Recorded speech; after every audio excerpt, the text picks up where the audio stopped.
And welcome back. This is ModelOmega, and we are now on the second half of Chapter 4 of Thracia 776. Where we had last left off, we had opened all the chests, rescued all the villagers, and that brigand there died because his AI was too stupid to let go of the soldier that was lowering all his stats.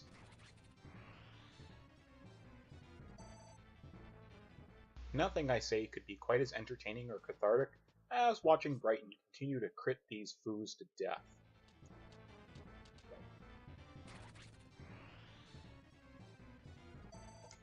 I still can't get over how nutsy Wrath is in this game. I really hope this version of the skill comes back in a later game at some point. Now that all of my preliminary objectives have been accomplished, the time has come for me to depart this chapter. To do that, I have to have everyone escape via the escape point at the top of this map. And to get there, I'm going to have to go through that locked door near the top. But be careful, because there is an absolutely huge ambush of armors and mages there waiting for you. Like, you're probably gonna shit your pants when you see what's behind that door. Make sure you are absolutely prepared before you go through. In fact, speaking of escape, this and the next 4 chapters all have escape as an objective rather than seize. As a result, this portion of the game is often called the Manster Escape sequence, as this and the next 4 chapters are all about you first escaping from the castle, and then escaping from the massive amount of troops sent in to capture you afterwards. I gave Fergus the Baldo scroll just to helpfully nudge his stats along. I mean, it probably would have been better served going to Brighton, as he's kind of a bit more useful just because of Wrath at the moment, but I'm more interested in Fergus's long-term goals. He'll turn out good regardless, but I want him to turn out great. Also, did you notice that soldier leaving towards the bottom there? That was the one that brigand captured earlier, and any unit that gets captured by the enemy always has its items taken. And enemies without items in this game always try to escape their chapter. The only exception to this rule seems to be priests and bishops, as if they have their staves and items taken, they usually just kind of sit where they are and just stop moving for some reason. I don't know why. This was something that also happened in Path of Radiance and Radiant Dawn. When you stole weapons from enemies in that game, they would just, sit there and not move. In this game, at least they tried to escape the map. Sure, the AI is a bit buggy and cheats by stealing your items the same turn they capture you, but they seem a lot more human in this game.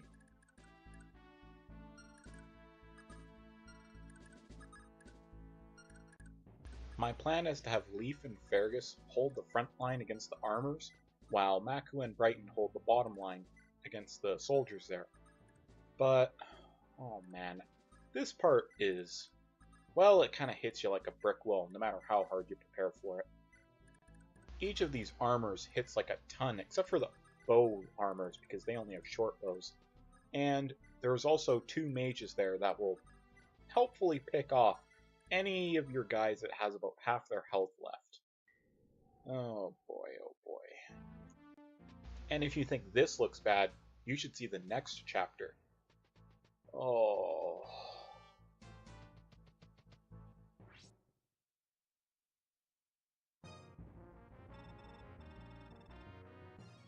Hey, wait, you have a unique name and a sprite, and someone talked about you. You're recruitable. Stop attacking me. Stop attacking me! Yeah, that's a recruitable ally there, Dashin, who we are able to get if we rescued Yuvel from Chapter 3. If you didn't rescue Yuvel, you can't recruit Dashin, and you're forced to kill him here. By the way, you're really gonna want Dashin. Not because he's super useful, but because he's the only axe user you're gonna get for the next 2 chapters. By the way, the axe armors here are using a sort of unique axe called the Battle Axe. It's basically somewhere in between a steel and a silver axe. It's less accurate than a silver axe, but to compensate, it has a slight bonus to its crit chance, and it's also a bit heavier as well. One sort of interesting thing you'll note about this game as you encounter different armies, the Grand Occupation armies tend to staff their units with kind of the not traditional weapon types like the short, the long, then these battle axes, etc., etc., when you eventually face the Thracian army, they equip their guys almost solely with what you would consider the traditional Fire Emblem weapons: iron, steel, lance, and killer stuff. It's kind of weird, to be honest.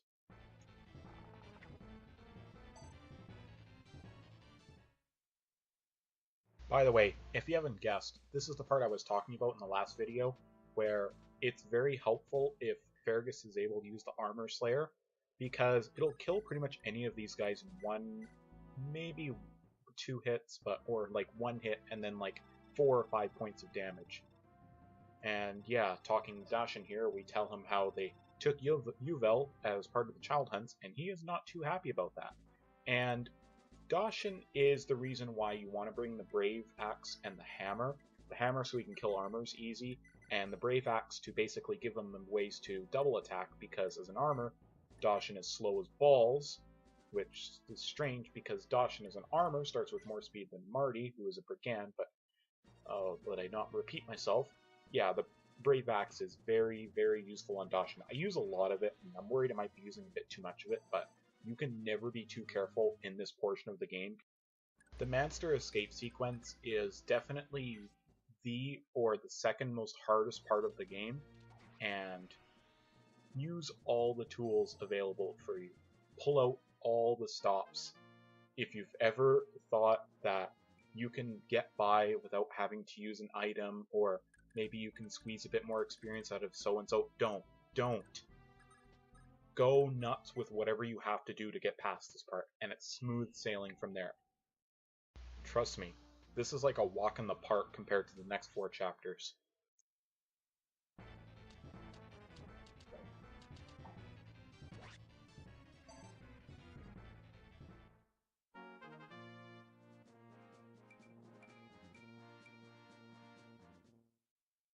Brighton seems to actually be turning out not so bad. He's gotten speed up, defense up. His strength has stayed mostly the same, but that's counteracted by his build going up and the fact that he uses axes. I may actually have a semi-usable Brighton this run. That'd be nice to have. Makua, however, is always going to remain very mediocre unless she gets strength literally like every level up. I mean, like I said, she's not bad, but she does have a bad promotion. Hero is nice, to have a female unit that can use axes, but Makua just doesn't have the build for that. She would be better served promoting to a Swordmaster, because that would give her the skill Continue as a class skill, and it also gives her better promotion gains. Hero is just kind of wasted on her, to be honest. It's kind of unfair. Funny thing, for an armored unit, Dashin doesn't have that great of a defense growth. It's only 20%, which is odd, to be honest. I think it's actually the same as his speed growth, if I remember correctly, but don't hold me to that.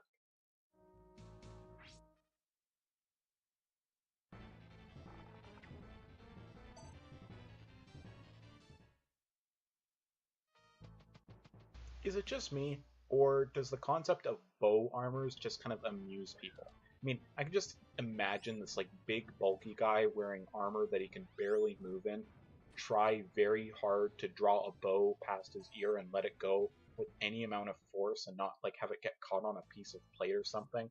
I can't be the only one that imagines that to be hilarious or impossible. What's not funny are these mages. They're packing thunder, which is a bit deal more powerful than fire, and it's got that small chance to crit, which can absolutely ruin your day at the worst of times. Luckily, Dashin there squeaked by with a little bit of HP, but I mean, if you'd taken a hit from one of those axe armors using their battle axe instead of the hand axe, this could have turned out real ugly. Luckily, Leafus can just relieve the mages of their thunder tomes, which is a great way of rendering them basically harmless.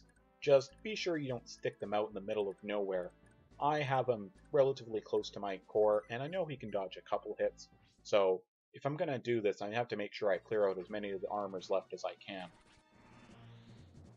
Something about critical hits that I can't believe I haven't managed to talk about, but you probably have noticed something odd about, is they work very differently in this game and Genealogy of the Holy War than in later Fire Emblem games.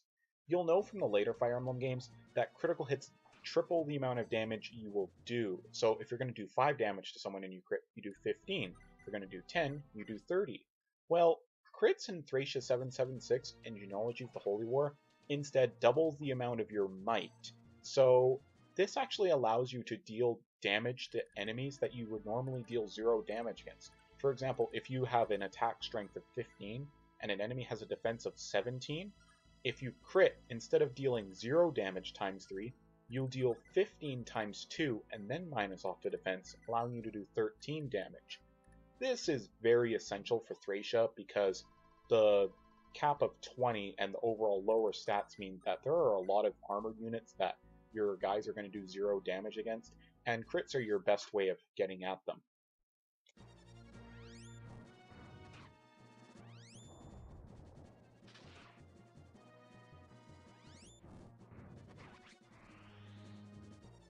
Something I haven't quite talked about with the elemental swords, the fire, thunder, and wind swords, is they actually give you stat bonuses in addition to their regular effects.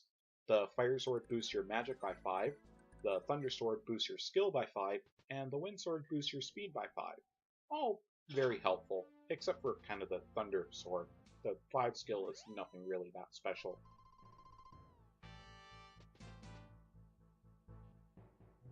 You may notice that there are 2 priests up in this top room as well, with the mages and armors. They each have a heal staff, and I'd recommend you take those, mostly because your encounters of priests is going to be kind of limited after the Mancer escape sequence, and it is always helpful to have as many staves as you can get in this game.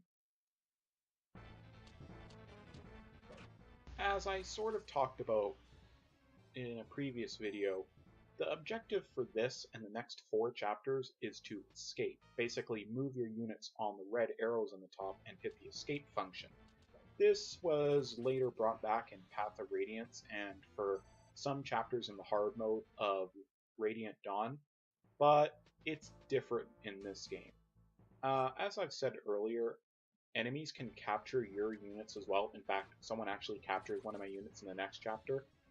If one of your guys gets captured and the enemy leaves the map with them, then that unit is basically gone, and you're not going to get them back or have an opportunity to get them back until very, very late in the game.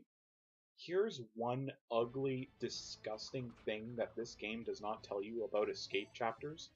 If you have Leaf escape and there are any of your allies still left on the field, they are instantly captured. They do not tell you about this at all. That's just a dick move, Thracia 776. I am sure this has resulted in many resets on first-time players after they save and load the next chapter and they wonder why half their army is not there, or maybe their whole army if they decided to just end the chapter quickly by having Leaf escape as soon as he could. I still love this game though, don't get me wrong.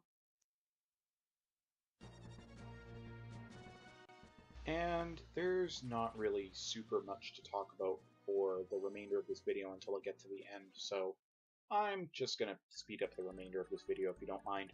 See you guys later.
And I am done here, so I'm going to have all my guys escape and end this chapter.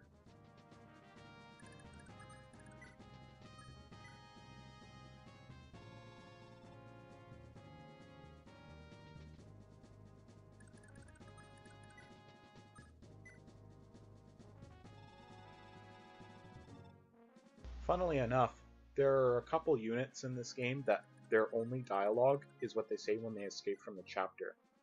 I don't know whether to find that funny or depressing.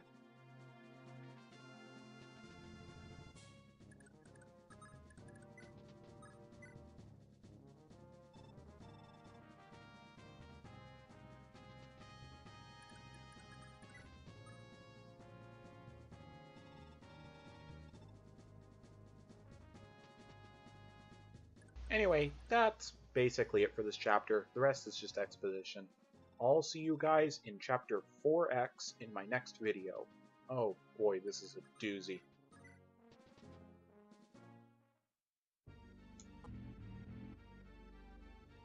Berto, how is the child hunting coming along? Well, the citizens protested in some areas, but we've managed to round up all of the children. Good, now we only have Tara left. If they insist on protesting, don't hesitate to burn them down, city and all. It shall set an example for the other cities. Have no mercy. Of course. However, the Frege generals seem to be hesitant. They have surrounded the city, but they seem reluctant to step in. Ishtar, though our father seems unwilling to fight, may I have an explanation? My father is hesitating because many important nobles are voicing their concern with the child hunting. My brother is also strongly against this act. Bishop Manfroy, please stop the child hunting. It is unbearable to separate young children from their parents. And sacrificing them to Loki is not something that a normal person would do. Ishtar, I think there's a misunderstanding. I'm not telling them to kill the children. I just want to educate them to be fitting citizens for my empire. Those who withstand the training will earn high posts and rule over the other inferior citizens. They'll become new nobles, Ishtar. I'm giving them a chance to grasp their happiness. They only become nobles after surviving through harsh hatred between each other. That is not happiness. You'll understand soon enough. Oh, Ishtar, did you know there was a beautiful flower garden in the yard? Let's go take a look. Julius.